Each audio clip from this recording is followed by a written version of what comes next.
Good morning, everybody, distinguished panel members, participants attending this session number 20 on the trade, tourism, and gastronomy.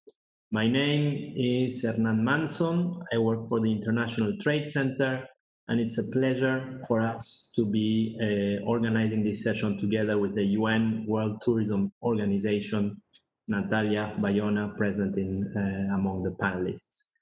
So welcome all, and essentially we are very pleased to come up with this proposal, which is looking at the linkages between industries and sectors that are not always connected, or if they are connected or they were connected, have been disrupted by the recent events, including COVID and the travel disruptions, as well as the economic disruptions, as well as the producing disruptions. So trade, gastronomy, and tourism. The linkage between services, the linkage between product and product development, trade, the linkages between food, the linkages between culture. There's so many interesting linkages, the tangible, the intangible, the local economic development, and of course, the internationalization. This is what we will discuss today in this panel. And I am very happy to say that we have a multidisciplinary group of experts that are here to share their views on the challenges and opportunities in trade, tourism, and gastronomy. So without further, I would like to introduce them and essentially start with the discussions. So first and foremost, Natalia. Natalia, she is Director for Innovation at the UNWTO. Natalia will also talk a bit about her work and the linkages between tourism, trade, and gastronomy, but most importantly, about the partnership that UNWTO has with ITC in order to ensure that these linkages result in impact.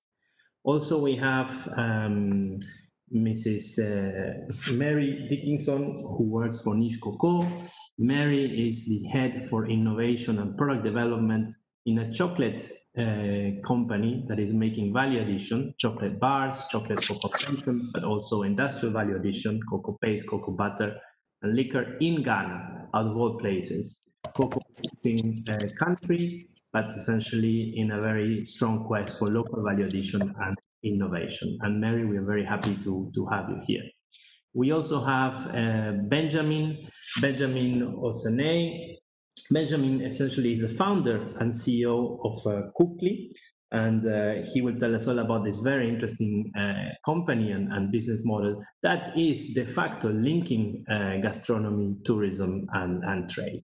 And we have Peter Mukemi, who is CEO. He's also the founder of Jirani's food company, and he's coming with a very interesting perspective to this because he's bringing the perspective on digitalization, innovation, and essentially how we need this type of services to make sure that these linkages happen in a way that we reach thousands of beneficiaries and consumers and producers.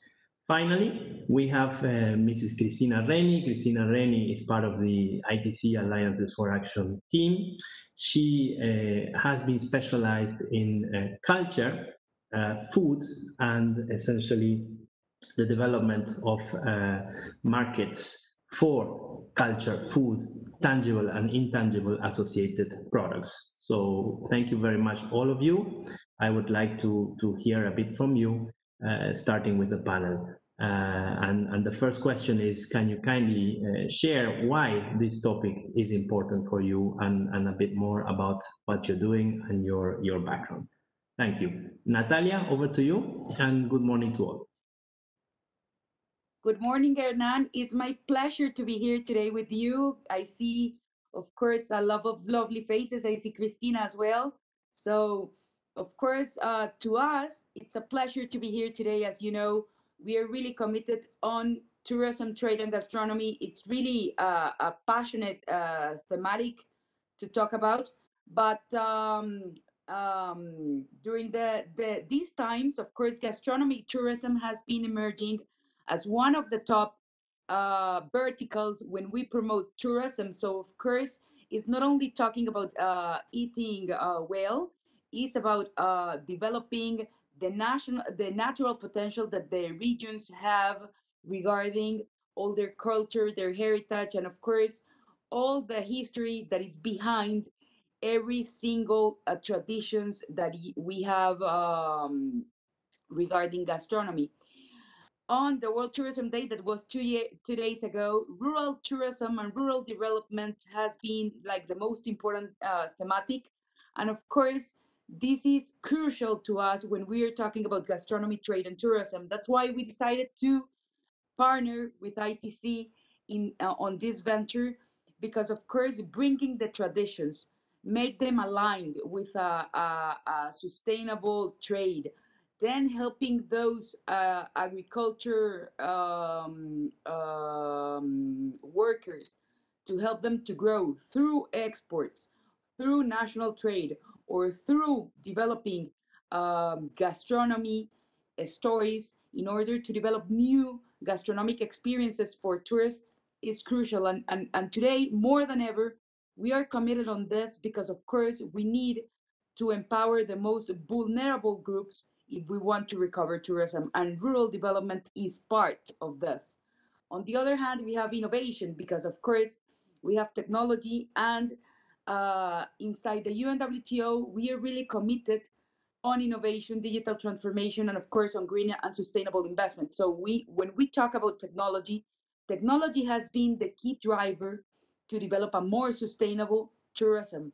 So with that said, we have been working with you for how those technologies can be addressed, how can we help through those digital platforms, and how we empower youth and with digital skills in order to develop a more energetic and a more disruptive tourism sector. That's why from the 10 global startup competitions that we have done in the past, two of them has been focused on gastronomy tourism, and of course we have partnered with the best, with the Basque Culinary Center in this case, and of course with your help we have been spreading the voice because from that whole network of more than 5,000 startups that are dedicated on developing and on improving the way we travel, we have received 500 applications from entrepreneurs from more than 80 countries. And I have to say that the top companies are from Spain, that of course it's one of the top destinations regarding tourism and gastronomy, India, Iran, Rwanda, where ITC have a project, Colombia, where you have another project there. So when you see the scope of those entrepreneurs that are committed on tourism, gastronomy, and social impact, and of course trade and development, we can see that 34% of those entrepreneurs are in Europe, 21% are in the Americas, 18% are in Asia Pacific, 17% are in Africa, and 8% are in the Middle East. And I have to say something that I love because, as you know, tourism is the most important employer when it comes to youth and when it comes to women. So 40% of those entrepreneurs that have been applying to our startup competitions focused on gastronomy are female, and they are leading the operations of that ventures. On the other hand, 79%, believe it or not, are focused on social impact. So we are on the right path, my dear partners in crime, my dears Hernana and Cristina. I have to say that, of course, if 79% of those entrepreneurs are focused on rural areas and on giving back to communities, is that there's a strong and a powerful message there about how new ventures, new startups are working with technologies to bring back to the communities history, traditions, and of course to preserve all the heritage that through gastronomy we can promote on different destinations. And of course, when it comes to the most technologies that are used, we can see that they are aligned with the general technologies that are emerging today. So we have a lot of augmented and virtual reality ventures, new applications developing on digital platforms about how to match make producers and consumers, cloud computing, blockchain in order to preserve and to certify that all the whole process of the products is going on a well and on a fair trade strategy. So of course we have been working with the finalists. I have to say that from this edition I love this because it's the first time we have all the regions of the world represented here. So we have Kukli from Thailand, we have Foodie from Puerto Rico, we have Furion from Korea, we have Upper East from Spain and Denmark, we have eTour from Italy, and the winner of Social Impact, we have to say that it's an African, it's from Kenya, and the name is Gyranis. So those ventures are working inside our innovation network inside the UNWTO. We are working to present them to governments in order to pilot their projects. We are working with corporates as well and with investors in order to help them to improve their value chain. But the most important thing, they are working or they will work with Basque Culinary Center on an acceleration program, as we did the first time with the Korean startup that won. And I have to say that during the first edition, that venture scale up, and now that startup is living in Spain thanks to our help and thanks to these connections that we love to do inside the UN system. So I'm really glad to be here today. I'm really glad to accept this invitation from the ITC, and of course I'll be delighted to stay with you during the journey, and of course I will want to wish the best and to finalize with a message that is crucial today.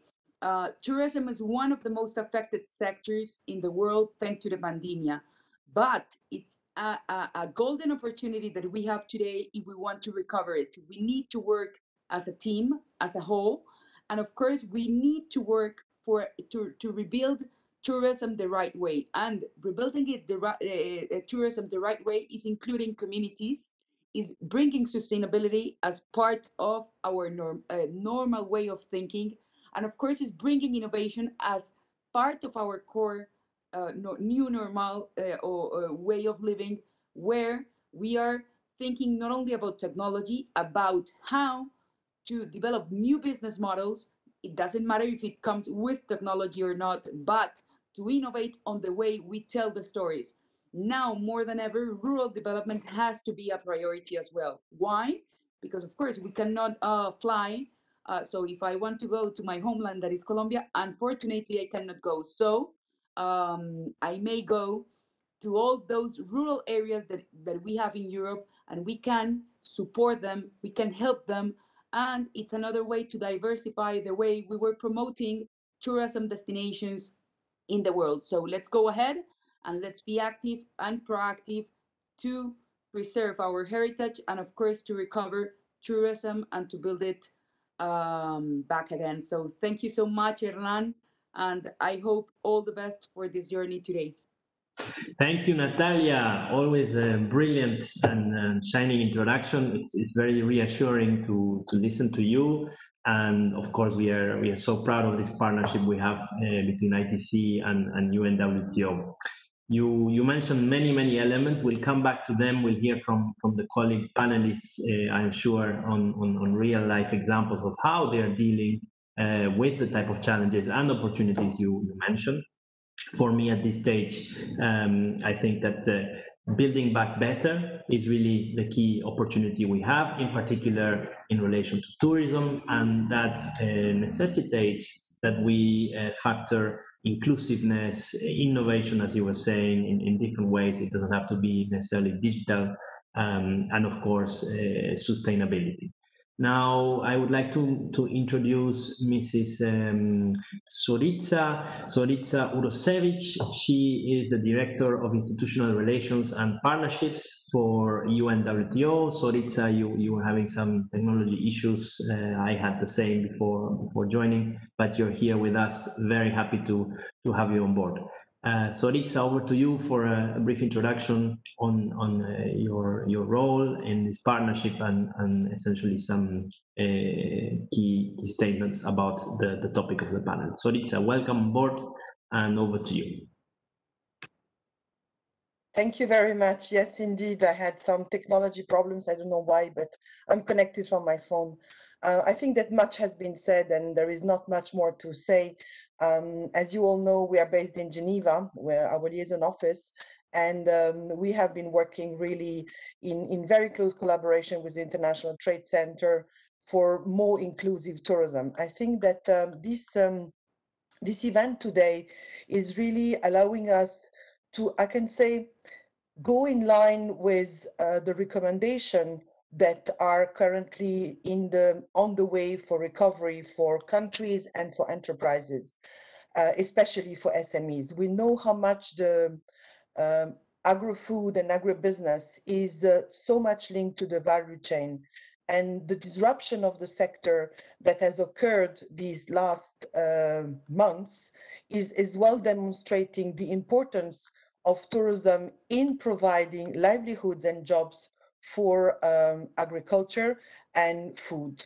So therefore, as you all know, in August, the UN Secretary General Guterres launched a policy brief on tourism and the transformation of tourism. I think this event is one of the first that is going to eventually address part of the recommendation of that brief. Additionally, we all know that 3 days ago, we had the World Tourism Day, which theme is tourism and rural development. I think this as well fits beautifully. We have tried to feature it in that agenda as well. And of course, the event today is as well going to demonstrate how tourism is going to contribute to the 2030 agenda. Jobs, 8, inequalities, 10, sustainable consumption and production. And I think we should be very much focusing on that. And I think that what Natalia said on the technology side is really extremely important. And next week, just to anticipate, during the G20 meeting, we will be releasing an important report on tourism for local communities. Again, this coincides and reconciles with what we are going to discuss today, and will be as well showing a lot of commitment from the G20 countries for support of this work in developing countries. So I will not retain any longer. I think we are all eager to listen to the real world, the real case studies, and the real opportunities that lies ahead of us. Thank you very much. Thank you, Zorica, and very important for us to always keep in mind the high level or global level partnerships at the policy making, at the UN, at the SDG level, and most importantly, the fact that in order to solve the challenges and take advantage of the opportunities that Natalia, yourself, and the rest of the panelists will mention, we really need this collaboration, right? This partnership approach between the global, between the, let's say, national, and even as Natalia was saying, the local level. But we will hear more about this from the panel members. May I kindly ask Benjamin Ozone to give a little bit of an introduction about himself. I might say that I know, Benjamin, you're a passionate traveler and you're the founder of one of the most innovative cooking experience platforms, Cooking. Let's hear a bit about you and what you're doing. Very interesting to find out more. Benjamin. Good morning, everyone. Yeah, thanks a lot, Helen, for the introduction. Hello, everyone. My name is Ben. I'm the co-founder and CEO of Cookly. Cookly started in, by the way, I'm based in Thailand, and Cookly started in 2015. So I would say like a bit ahead of the travel experience wave, which more like started around like 2018. And in the beginning, it started more like as a platform for travelers to explore local food through cooking classes with locals, and eventually over the last years, it evolved into a global platform that we now operate in more than 40 countries to really immerse yourself into the local food culture, basically really like with a mission to preserve and promote local food cultures around the world. And to be honest, I'm really glad to see that there is this community and the support nowadays around this topic, gastronomic tourism, because back then in 2015, it was really far away from anything like that. So really like anything like these two words, gastronomy and tourism, were really like two separate words. And over the last 2 or 3 years, it really became like one thing. And I think the best way to really promote a destination, it is like really like the most distinct thing or part of a culture, food. Yeah, that's a little bit of an introduction. One more thing I want to add is that now, obviously, like, given the current situation, we also have been impacted. Luckily, because of the number of destinations that we cover, we still operate, but still we obviously had to like make some changes. And I think in general, COVID just like put businesses that were unsustainable under pressure. Travel, I think, was always considered as like a product only for foreigners, and now it kind of like have to be something, I think, that appeals to both like a domestic audience and an international audience, which is a huge opportunity. And I think it's important because that includes being authentic, having authentic quality products, just building something more sustainable and inclusive. So I guess we'll talk a bit more in detail along the panel. Thank you, Benjamin. And of course, part of the engine or the motor in the building back better is the private sector and the entrepreneurial private sector, not any private sector. And I think innovation, as you're rightly showing, comes from the bottom up. It comes from business opportunities, but it also is driven by entrepreneurs. So absolutely. Currently, given the COVID situation, innovation means survival, it means adaptation, it means adapting your business model in order to ensure that you can continue with your company. And I think that's very interesting what you're saying, the importance of the local markets, as well as attracting international market partners, or in your case, visitors and platform owners, but also the importance of other platforms like the digital one to enable that you continue to attract growth and generate value. But we'll hear about this later on the round too. So thank you, Benjamin, for that. May I invite Mary? Mary, you are the Research and Development Manager for Niche Coco. I think the title hides a lot of the very interesting work you're doing. Mary is responsible for creating food and food products, creating healthy products, and of course, chocolate bars, among many things. Now, Mary is doing this from Ghana, and in one of the most important chocolate, or let's say cocoa paste, cocoa butter, cocoa liquor manufacturing companies in Ghana. Now, Mary, over to you for some information about yourself, about your projects, and of course about Niche. Welcome. Thank you, Hanan, and good morning to the other panelists. So a little bit about myself. My name is Mary. As Hanan already said, I work with Niche Coco, so I'll give a bit of a background about the company. Niche started in 2011 as a privately owned indigenous Ghanaian cocoa processor. So the core of our business is to process cocoa beans into value-added products like cocoa paste, cocoa butter, cocoa cake, and cocoa powder. In 2017, we moved into chocolate production. So that's where, a lot of the interesting work began. So we started developing recipes for chocolates for the local market and for the international market as well. And that's what we have been doing. We're currently working on projects to expand our range, to diversify into other cocoa-based products. because we realized that, and we'll go into it a bit later, what consumption of chocolates looks like in Ghana and how we need to be able to work on different products, say better suited to the tastes of the local market, while continuing to increase, products that can work for the international market as well.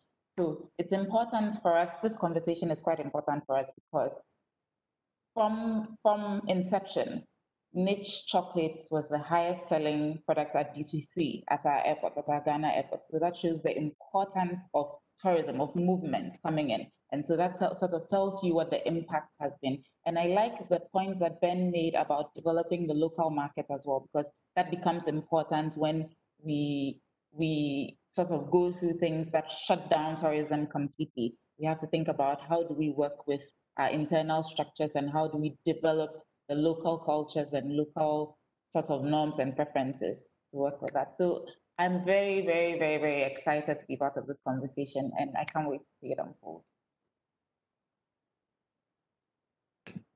Thank you, Mary. Fantastic. And of course, one of the things you are indirectly mentioning is that Ghana is also importing chocolate bars, right? And this is a bit of a question. How is it that today there is a very strong consumption for chocolate in Ghana, but there's also a very strong import of chocolate in Ghana? And I think this was part of the quest that 2 or 3 companies in Ghana started many years ago, or 5 or 6 years ago, as you were saying, to generate local value-added, local chocolate bars in Ghana. And that was an interesting challenge, but as you're saying, it's a very, very good opportunity. So you will talk more about this and in fact, the entrepreneurial vision behind that to connect the local markets, not only through local production, but also value addition and innovation. May I ask our next panelist to introduce himself? His name is Peter Mukemi. Peter, you are the CEO of Jirani Food Company. It's an online marketplace that connects travelers with local African in-home cuisine experiences. This is really innovative. We are really keen in hearing from what you're doing and how you are linking these two very distant worlds, as one would think, but it seems not, thanks to your work. Over to you, Peter. Hi, thank you, Herman, and good morning to everyone. Thank you for this opportunity. I'm glad to be part of this conversation. So maybe just to start with, my name is Peter Mukemi. I'm the CEO of Jirani's Food. We are based in Nairobi, Kenya, and I cannot see a better time to discuss this conversation like today. So to start off is, I can just say a statement that according to African Development Bank here in Nigeria, Africa has the most diverse food and cuisines on the planet. However, African has not been able to portray and show what they can do when it comes to their cuisine. Just to bring that into perspective, I traveled to Nigeria this Saturday. I'm currently in Nigeria having a program that regards to our business. And one of the things that I've been doing since I arrived is to try the local food, to try and taste how the food is like, why they cook whatever they cook, like jollof rice here in Nigeria. And that is the reason why we started Jirani's Food back in the year 2018. And one of the aim of Jirani's Food is to connect travelers with local in-home African food experiences. What essentially means is that when travelers comes to Africa, whether in Kenya, in Nigeria, in South Africa, they will be able to book in-home food experiences, from the locals themselves. And what that means is locals will be able to add value to their produce, in that whatever cuisines they will be preparing will come directly to their farms. So that will give a very authentic experience. Travelers will be able to taste authentic food as opposed to going into a restaurant. And also that brings in the concept of connecting to the locals the travelers are going. Because if you look at, what happens if you go to a restaurant, there, the person serving you don't have enough time to connect with you, maybe explain why this food. But when you go into a local home, you're able to know, why do you eat this food? At what event do you eat food? Because you realize in Africa, like in Kenya, different food are served at different occasions. So apart from also, you know, uh, helping the locals to earn, creating jobs, because this platform will be able to create direct jobs, because one of our key vision is to make the platform community first. By that, I mean, most of the revenue will go to the local. 90% of the revenue will be going to the local. This will also help preserve and promote, local African cuisines, because we are using technology. So sort of it will be a digital inventory for all types of cuisines in Africa. So in the near future, in case you want to learn cuisines from South Africa, you just go to our platform and you'll be able to learn so much about that. And I'm excited to be part of this topic. And later on as we go, we'll be able to see more about Jirani's food and how it's reducing the gap between the consumers, and the farmers. Thank you, Peter. Very, very interesting. Essentially, what you're saying. It's in a way value addition. We were talking about value addition. It's not just about the product and the physical attributes of the product. It's really about the intrinsic characteristics, if you want, the cultural experience or the experience around the product and around the tradition. And I think this is a key point, which is allowed or possible thanks to technology and thanks to the fact that you can connect these very two distant worlds, the consumer, the tourist, the person interested in buying a specific product, with the culture which is embedded in the human beings behind the product, where they are local households or people in a specific country or region, or whether they are farmers and food artisans behind the product. I think it's very relevant. So thank you, Peter, for that, which links me to our last but not least, Cristina Reni. Cristina, you are working with the International Trade Center. You're part of our team. You are spearheading the partnership with the UNWTO, and you have extensive background on culture, food history, and of course, market development. Let's listen from you a bit, Cristina, about yourself and about the work you are doing. Thank you. Thank you, Hernan. So, well, as you mentioned, I'm part of the Alliances for Action team. The Alliances for Action is an international trade center initiative that promotes inclusive and sustainable agriculture value change through a model that works holistically across targeted agriculture value change to increase producer resilience to shocks. And one of these shocks that we've been speaking, it's COVID. That I think that it's a great example. It's not the only one, but it's the one that has changed a lot everyone's life, not only in this panel, but in the world, no? So after the emergency of the COVID pandemic, now we're living this new normal. And in this new normal, I think one element that we're all thinking about is food. And not only food as something, as you were mentioning, tangible that we eat, no? This is important, but we cannot separate anymore other concepts such as health, origin to that food. So those intangible things that before, when we were thinking about food as a product, to be traded, could be, maybe put on the side. Right now, and what we're also seeing with these case studies and with the speakers that we have today, and what we live in connection with our partners, is that we cannot disconnect these two anymore. It's very important that we think about value added at a local level, coming from that intangible things, and consumer behaviors has changed after the pandemic. We're all very much worried about our health, but also asking more questions.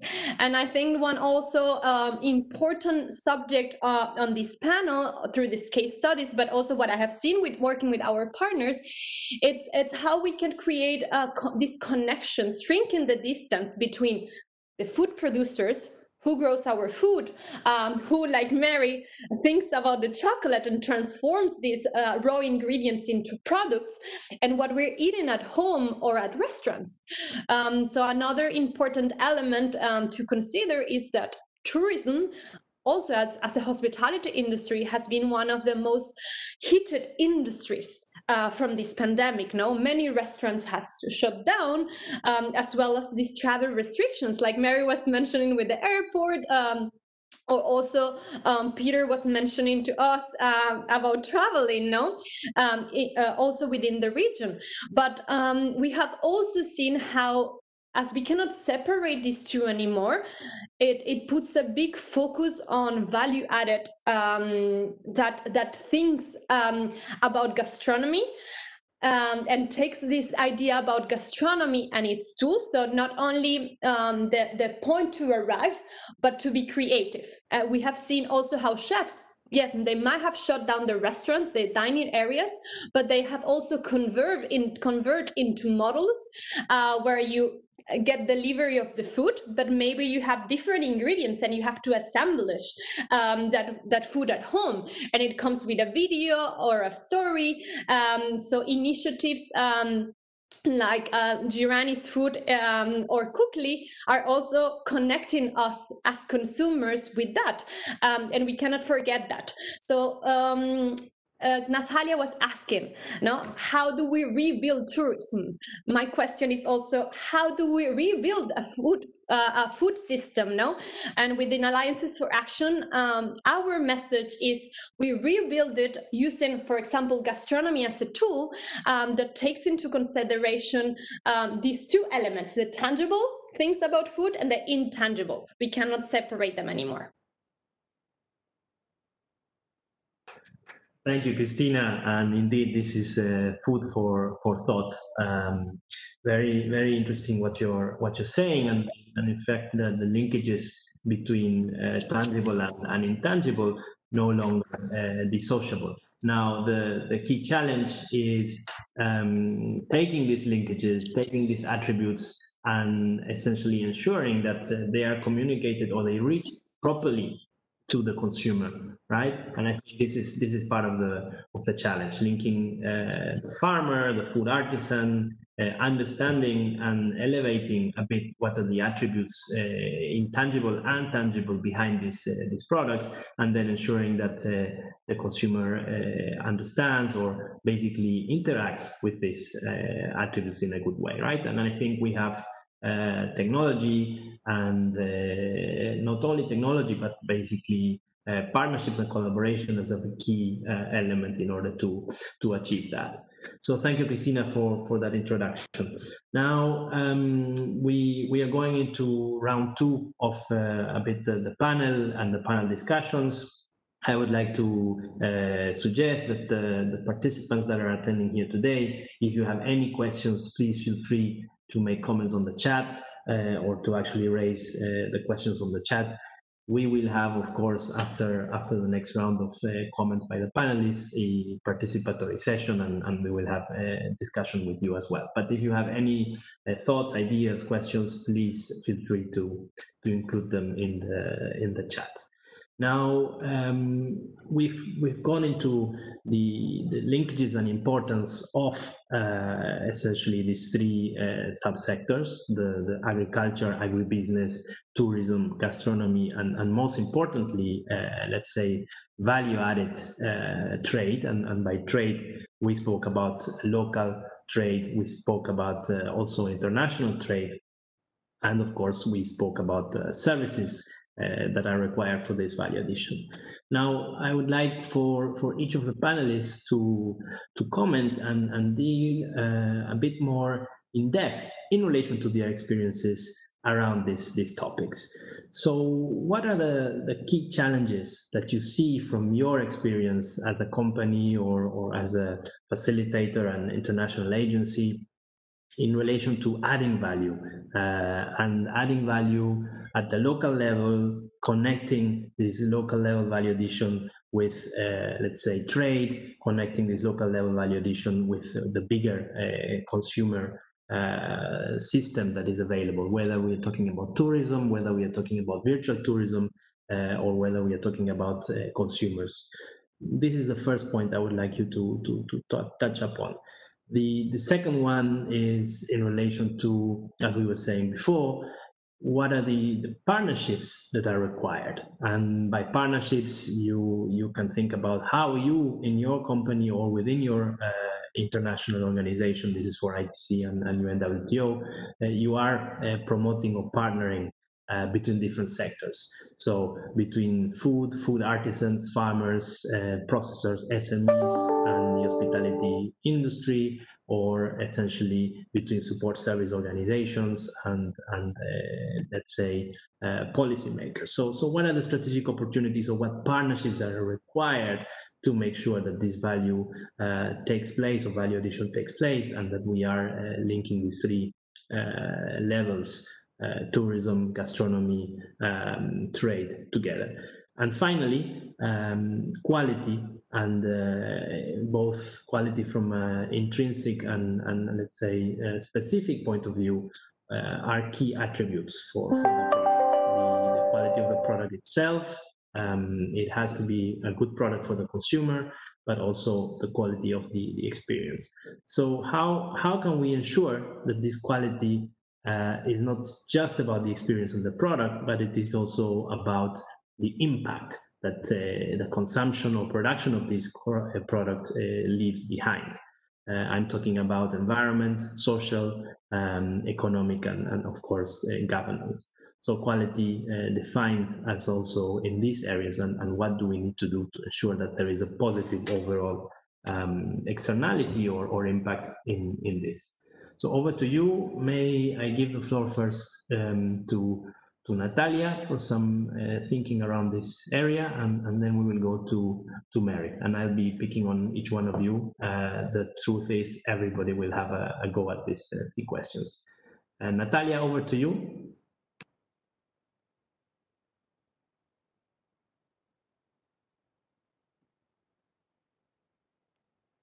I think we might have some problem with connection with Natalia, so maybe while she reconnects, we can. Yeah, I just saw there's an issue with the dropping out. Okay, let's therefore hear from Benjamin. Benjamin, over to you while we wait for Natalia to join back. Sure. Yeah. I mean, yeah, it's funny to see like how everything actually goes together. So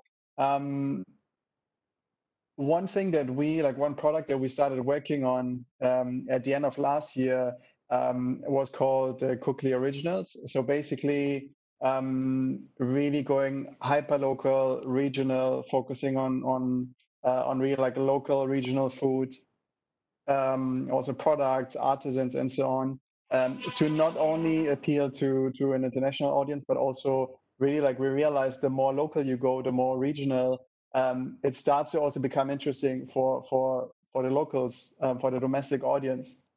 I think the biggest challenge for this, and this is what we figured out, and that's why, so we started working on this in Q4. It was supposed to be launched in Q2. It did not happen until yet, not to the full extent, but we did work on a few things and launched and tested a few things. But the biggest challenge is, I think, also to add value, I think three main things I would say is accessibility, awareness, and economics in general. So really, from an entrepreneur point of view as well, it has to be really hyper localized. So it means if you really want to like develop something regional, something typical at a local level, it needs to be really local, which means you need most likely people on the ground, or like the networks, the connections on the ground, which also makes it difficult to scale, obviously, or like it is, there is definitely like challenges to develop it in a larger scale. So it's definitely, it means going a bit slower, but really like working on something that has quality, that is sustainable, and yeah, taking everything into consideration. So that's like my take on it. And yeah, definitely like the challenges. That's what we figured while working on that, because we did start working with the tourism authority in Thailand.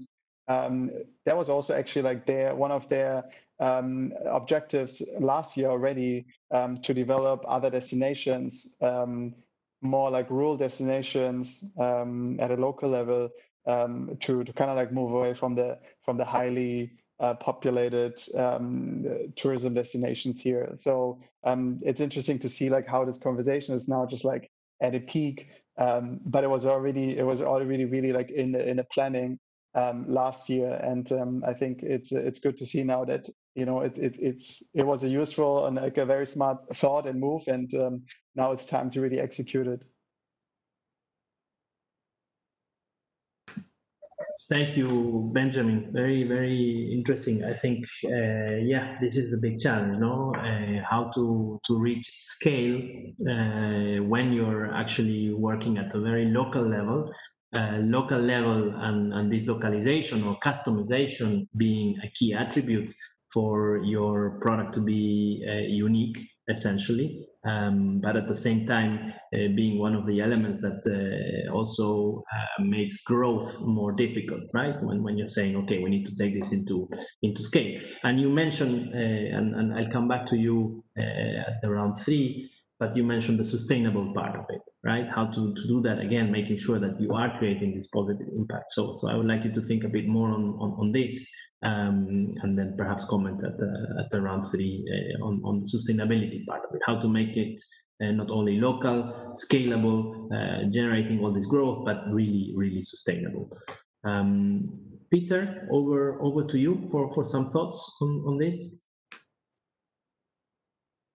All right. Thank you, Herman. So maybe I can start with what I've been seeing as I have when I'm talking to our potential hosts. So you realize for travelers to have an authentic experience, they can more or less find them in the local communities, at the rural places, not just in the urban areas.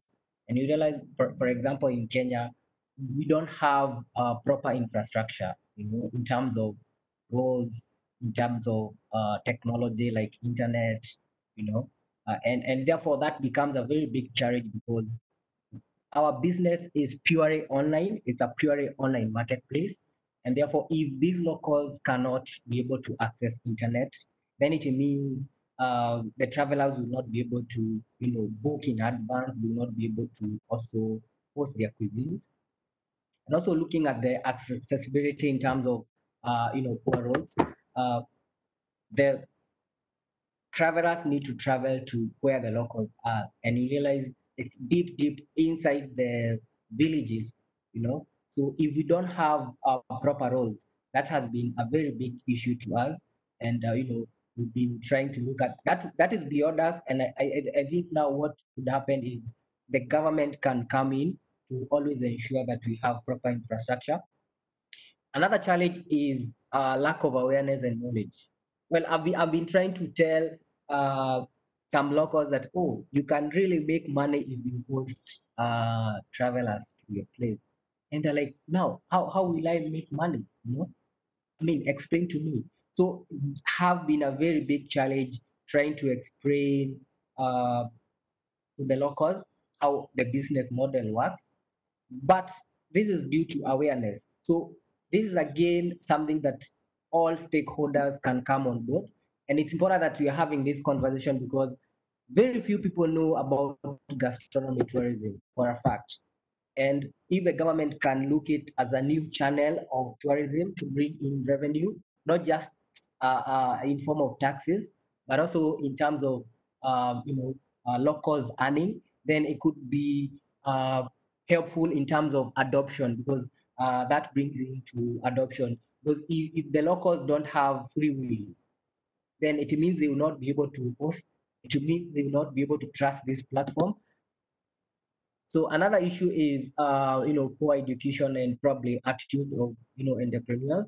So the people who might understand, for example, my peers, they really don't see this as an opportunity that they can take advantage of and therefore improve their livelihoods.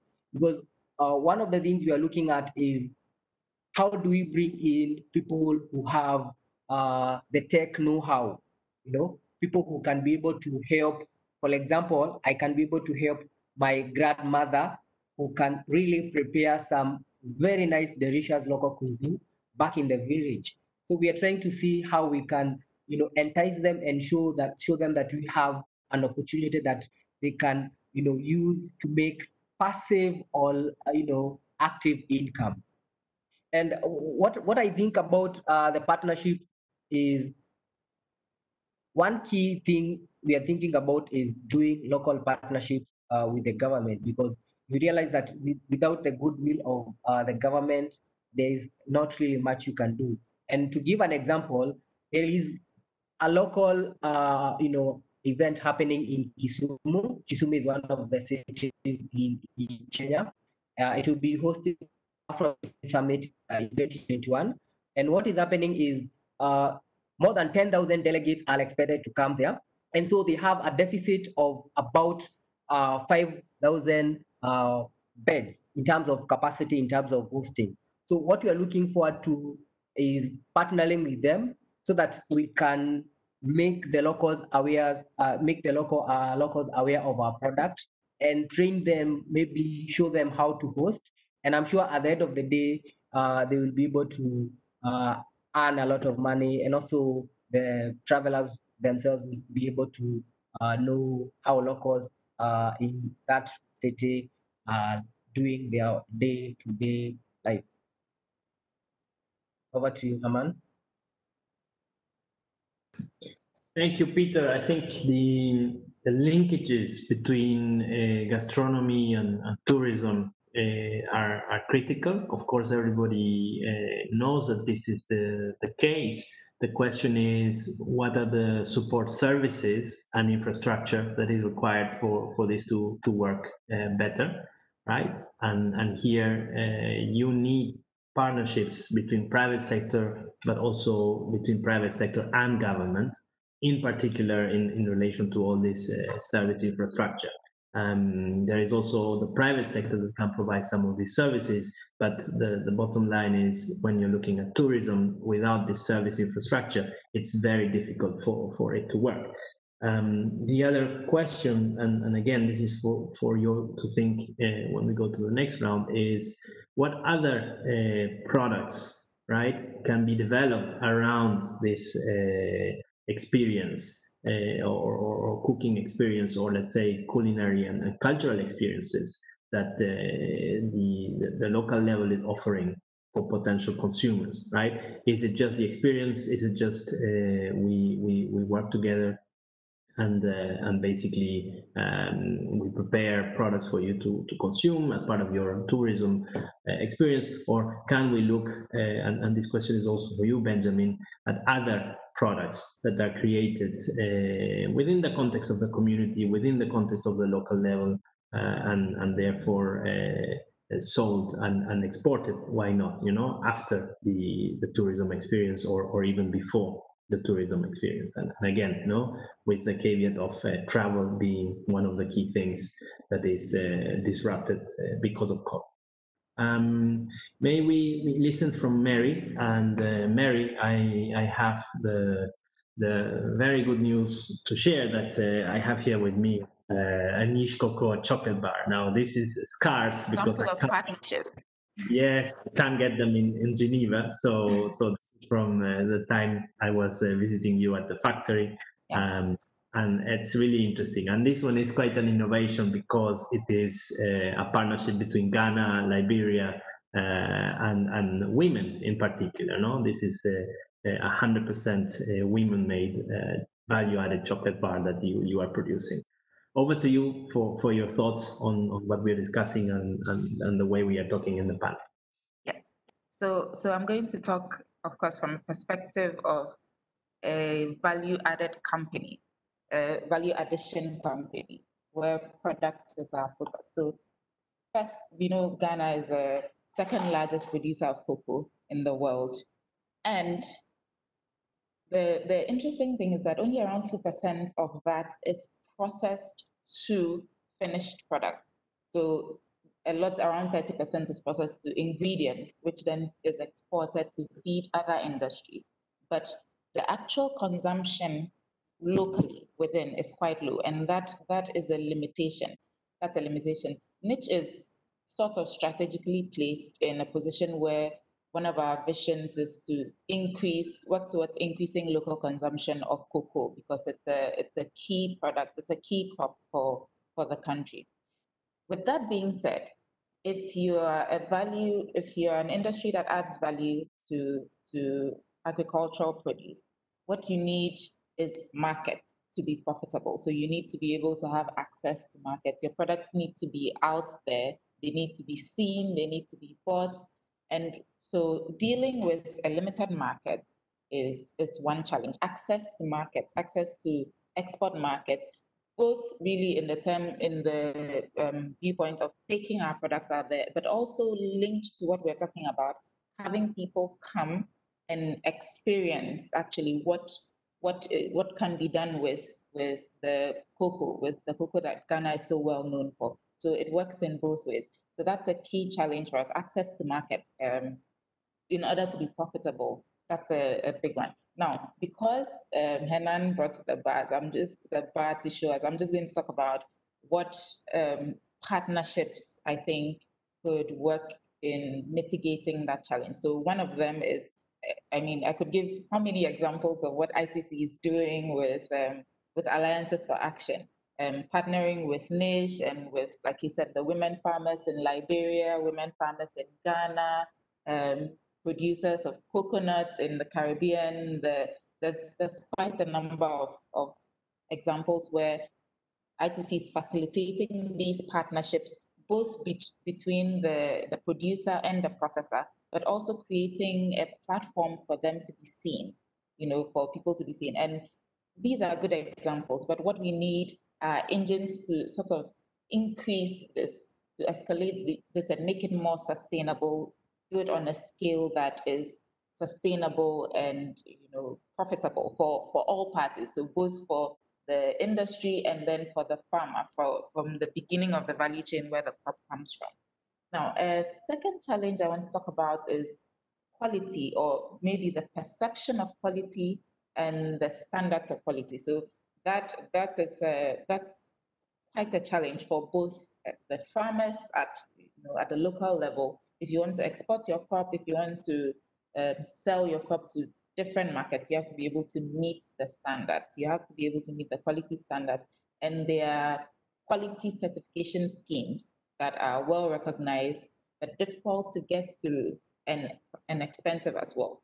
So you need the technical know-how, you need the financial backing, and what happens is that the quality schemes are actually one, but there's also schemes like fair trade, organic, which help, and the sustainable ones like woods, or rainforest, which add value to the point that the farmer is able to get a premium on his crop. The processor is able to get a premium. The consumer is able to know that whatever they are experiencing, whatever they are taking, has been produced or processed or gone through a chain that is both quality conscious, so the assurance of quality, and also the assurance of sustainability and responsibility. So quality, the perception of it, and the ability to get to the point where you meet the standards of whichever market you're dealing with is a challenge for us.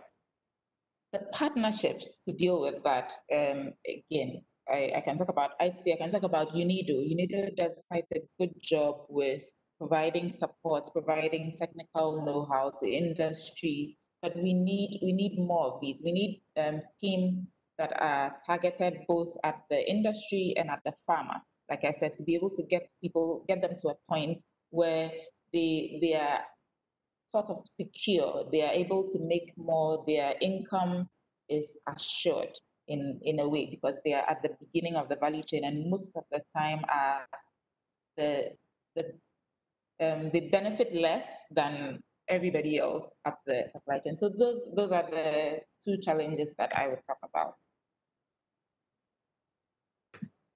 Thank you, Mary. I think you hit on the key matter, which is the distribution of benefits, right? Or in broad terms, the impact of these business opportunities, and basically we're talking about inclusiveness, not only in the production or in the value addition of the goods and service, but most importantly in terms of the value distributed and income, right?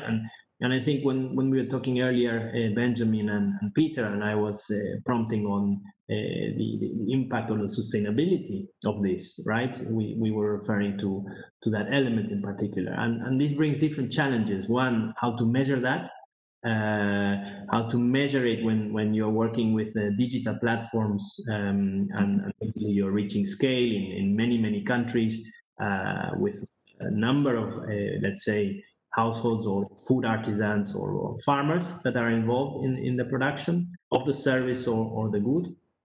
When you're essentially working as an industry, Mary, you mentioned it, but I highlight it. I mean, cocoa is a big company. You're producing or processing 100,000 tons of cocoa beans in Ghana, right? And you have hundreds or thousands of farmers that are associated to your supply chain. And again, you know, the other point, Mary, for scale, you need finance, you need services, you need infrastructure, you need these policies that are supporting that. And that applies whether you are a niche cocoa manufacturing company or whether you are in the tourism and hospitality, or whether you are, let's say, a market platform or digital platform, right? A company. So very, very interesting thoughts that you say. Mary, for you, the round 3 question is in relation to the linkages between tourism and the chocolate industry, in particular in Ghana,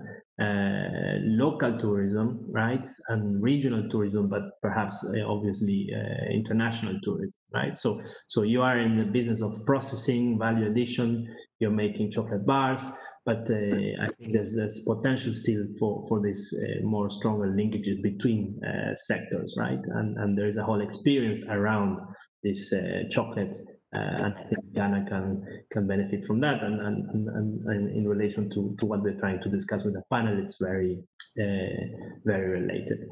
Now, Cristina, over to you for your thoughts on the questions that we are discussing with the panel members and on what you've heard so far.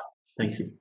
Yeah, so I think that one common element of all our speakers and people that are working on the ground and having their own, I would say, companies or projects, is the idea of partnership, no? But our question now and challenge is how to build those partnerships.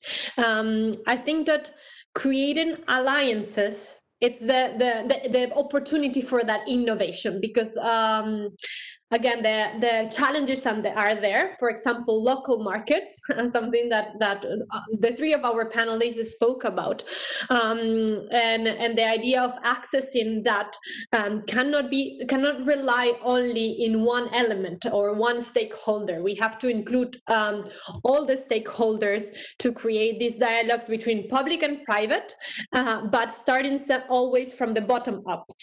So also what Peter was mentioning, them as entrepreneurs, coming up with the solution, the solution or an opportunity for business, involving the community, and then taking that idea into the other elements of our industries. And we have seen also that within the hospitality industry, in different parts of the world. So another project that we have that Mary mentioned is coconut in the Caribbean. And we have seen also how Caribbean chefs, yes, they have had to close the restaurants that were very much focused on tourism, as the Caribbean is one of the key destinations, now global destinations.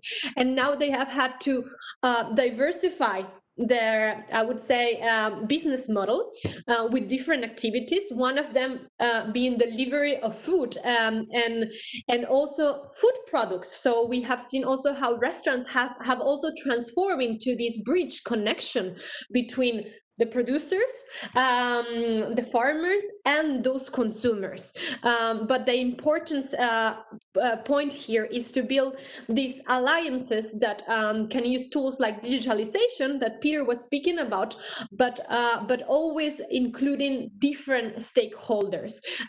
This is the way that we have seen, and we've been working together with our partners in the Caribbean, focusing on trade, not only to rely in one product on one market, but always focus on multi-market, multi-product.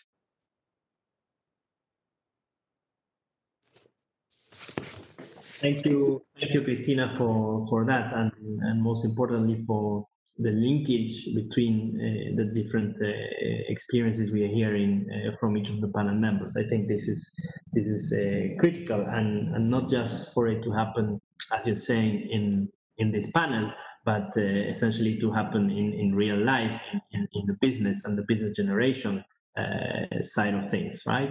And you raise this point. Sometimes it is not so easy or evident for the companies themselves to actually reach out or to actually think about these linkages. They are very busy running with the company in the context of COVID. They're very busy in surviving and adapting. I think the linkages and the promotion of these networks with different stakeholders is really a key value to what they're trying to do. And of course, support services are here or should be there to be able to facilitate that. I'm talking about local institutions, regional institutions, and international agencies whenever relevant.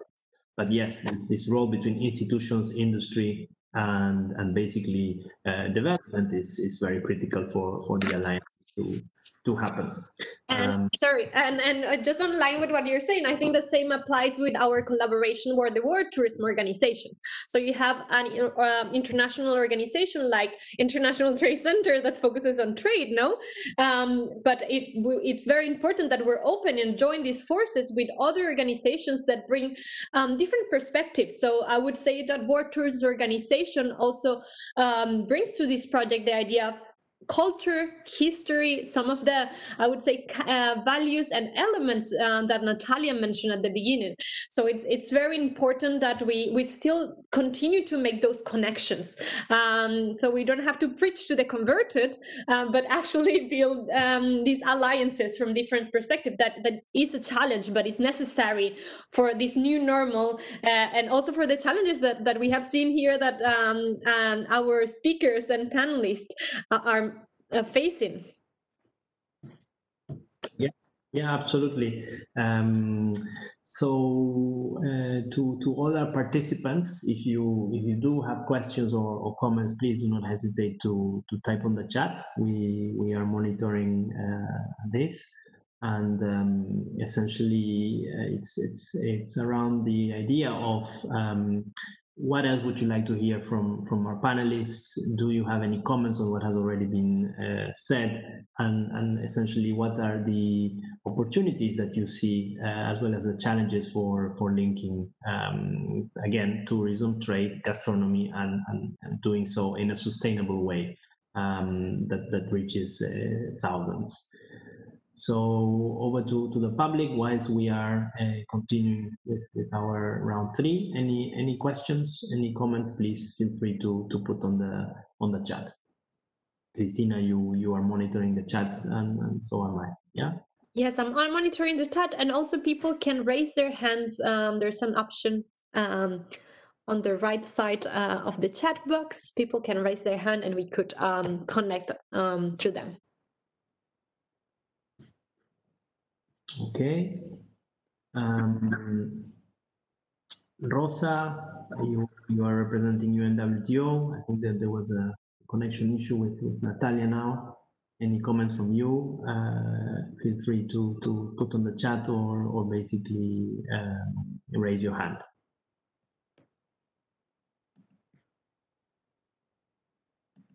All right.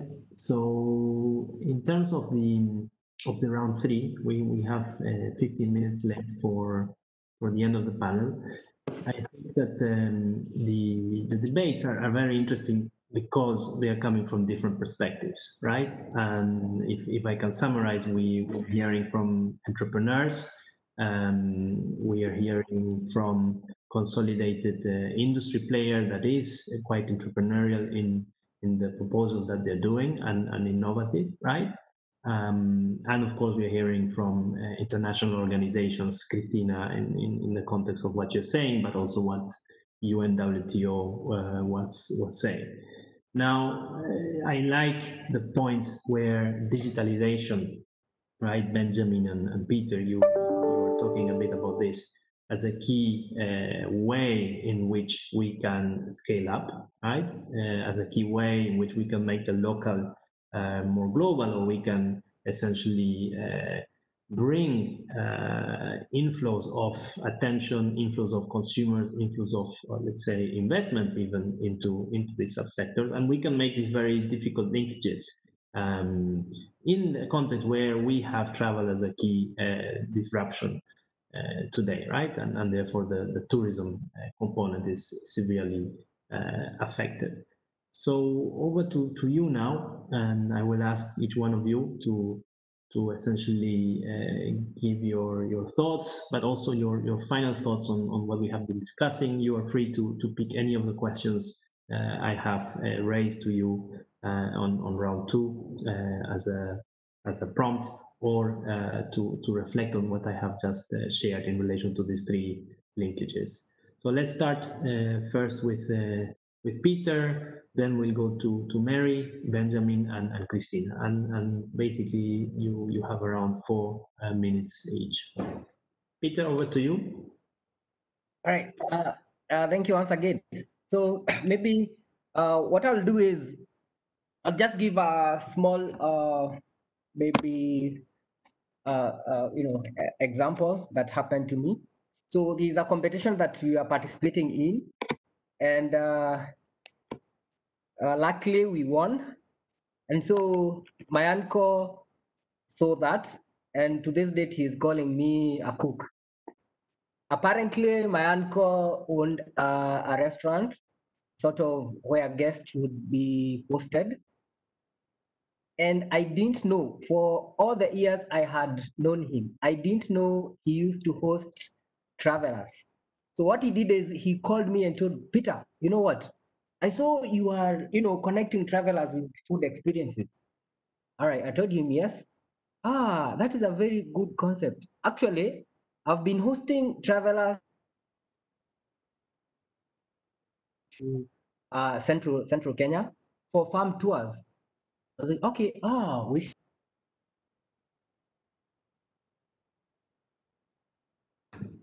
Peter, we are losing you. I think we lost Peter. That was a very interesting story.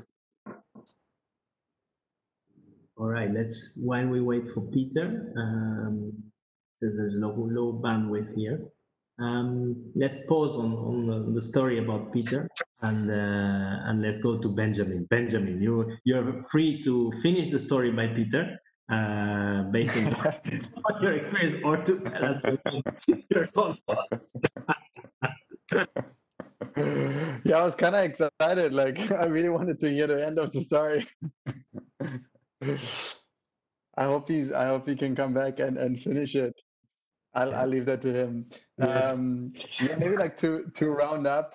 Again, like from our point of view, we really, like, over the last years, we clearly saw a trend towards agri-tourism. Hello. So basically, Sorry. oh, Peter is back. Oh, Peter, hello. Peter, you're back. Go ahead. Yeah. Okay. Sorry. So I was saying, with regards to your question, I don't know whether you heard me. So I was telling you how my uncle was arranging farm tours. So what Yes. would happen is, when travelers come for being hosted, they would ask curiously, where do you get these arrowroot? We usually call them arrowroot. and he would take that time to show them around. And actually, my grandmother would take that opportunity to show them, how it's planted, the process of harvesting them. So one of the products, like you asked, that could be developed from the whole gastronomy ecosystem is arranging farm tours. So they could charge an extra fee for arranging farm tours. And I think that's an opportunity because travelers are curious to know, where did you get this, And I think that's an opportunity on itself. Another issue would be now the locals could be sort of be trained on how to package the farm produce, so that now after the farm tour, after the hosting experience, the local would package some farm produce, which they can sell to that traveler. And I think at the end of the day, something worth $10 would, at the end of the day, be worth $100. I think that's a lot of value, which also will reduce, wastage and stuff like that. And just to mention on digital innovation, I think I like the fact that Natalia is here because she has always stressed enough. I cannot even stress enough. When it comes to innovation, it's very key to getting sustainable tourism, because at this point where we have digital technology is an enabler which will allow us to scale. Because the reason why we even started as Jirani's Food, I had traveled to Tanzania, but there is no way I could be able to access local food. We'd always be eating junk outside in restaurants. And I think if we had technology that would connect us, I think that would have been a very key component. And I think technology is very key for us to be able to have sustainable tourism. It's something we cannot ignore. And finally, but not least, on the issue of partnerships, just to mention, we are the winner of social impact. And since that day when we were announced as social impact by UNWTO, it is sort of endorsed us. And more people are interested in knowing what we do. More people are interested in supporting us. So I think these kind of partnerships will be able to sort of be an advantage to all stakeholders, because once the global international body for tourism endorses a startup, I think everyone will be able to will want to be associated with you. It sort of gives the public trust. You can trust this startup, and I think what UNWTO is doing is amazing. And in the near future, 1-2 years, I see unicorns coming from the tourism and travel sector. Thank you very much. Thank you, Peter, for that, and I agree with you. The UN in all of this partnership is really about providing the standard for development, right? And the fact that you are in partnership with UNWTO is an element that enables you to say and the UN to support you and your business in relation to the impact. No, going back to what we were talking before. This is business for good. This is tourism for good. This is trade for good. Benjamin, over to you for your conclusion. You were in the right track to finish Peter's story. You were talking about agribusiness. We would love to hear your own story. Yeah, I can definitely build on that. It really relates to what Peter was just saying. So for us, really over the last few years, we clearly saw a trend amongst like all the culinary experiences that we offer, that farm experiences are really becoming more and more popular. And this is really like amongst both like local and international audience. And I think the reason why is because people want something, I mean, that's like most authentic you can get, right? You're really like going to the origin, you're going to the source. Many people don't even know nowadays what raw products look like anymore, ingredients. So it's really like something that excites people, even on the content side. Like we've been starting to like focus more on that, like really like where do your ingredients come from, what do they look like until that actual process, farm to table.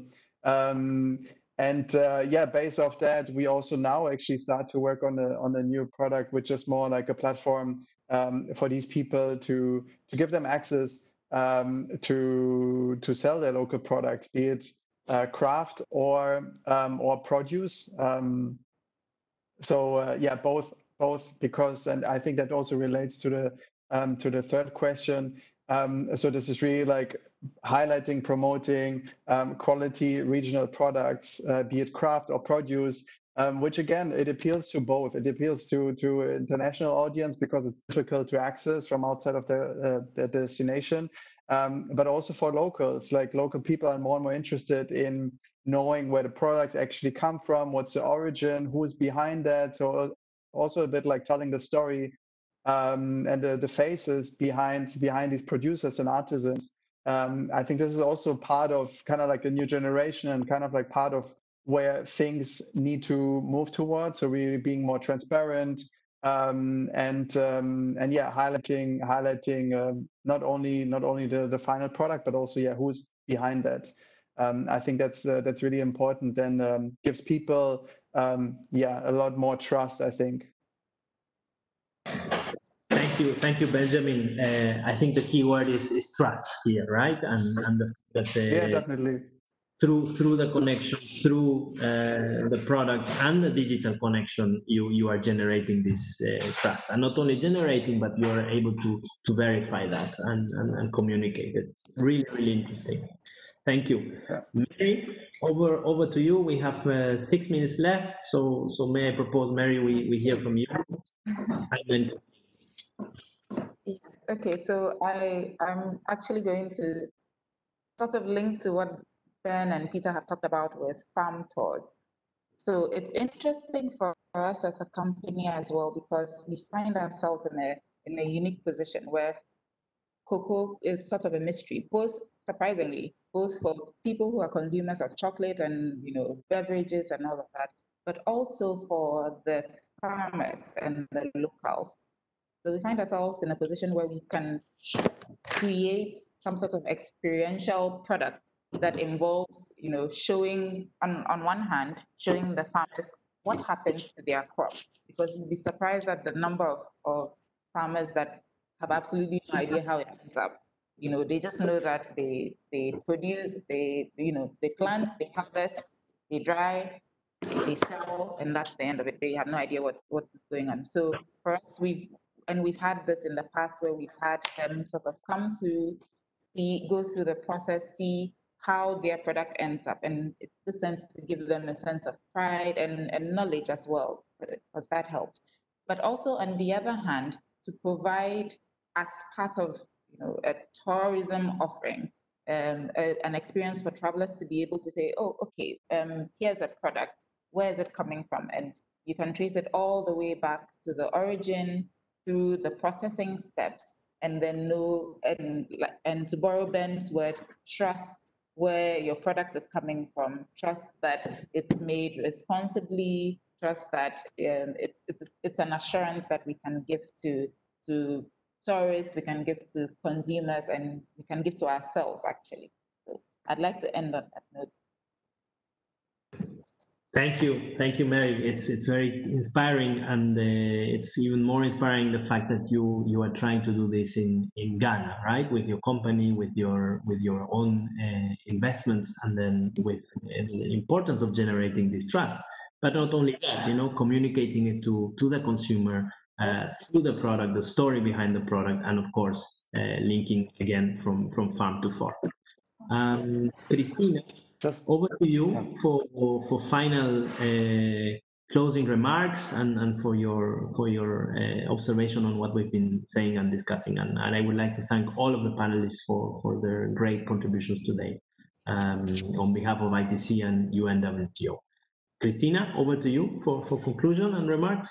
Yes, so I would say that I'm a big believer that food is not only what is immediately on the table, but everything that surrounds it. And seeing the value change of food, it's interesting because it's also show us so much about our world.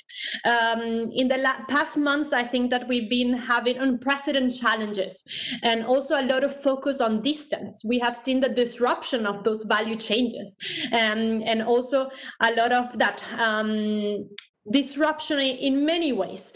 What it's been interesting today is to see from three people in three different places around the world that are very much working into shrinking that distance, working on quality. And I think that here we connect with the idea of tourism. Tourism, it's about getting to know others. It's exactly about making this connection, about discovering the world.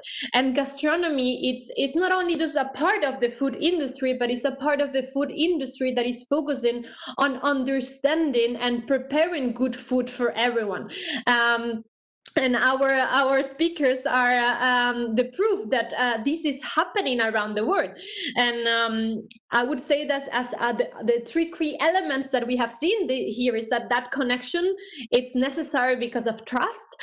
That connection, it's necessary because it's about sustainability, and we're facing a crisis in our food system in which we cannot cover the cost anymore of those negative externalities such as pollution and climate change.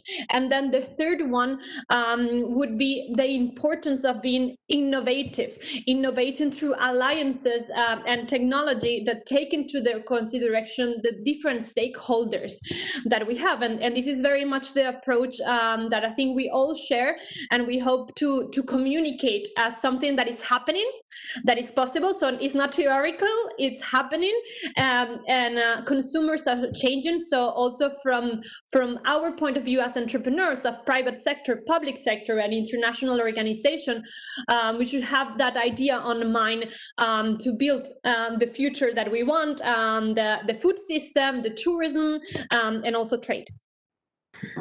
Thank you, Christina. On this, as you say, it is not theory, it is reality, it is happening, and I think we've seen that from each of the stories that were shared today in the panel. Thank you all. Thank you, the organizers, for the opportunity. And on behalf of ITC, UNWTO, have a great day, and feel free to continue the conversation on the Beyond Trade network. You have the link there on the chat. Thank you all. Have an excellent day. It was a pleasure to be your moderator today. Thank you, Hernan. Thank you, everyone. Thanks and thank a lot, you for everyone. the Trade Week. Thank you, everyone. Bye-bye.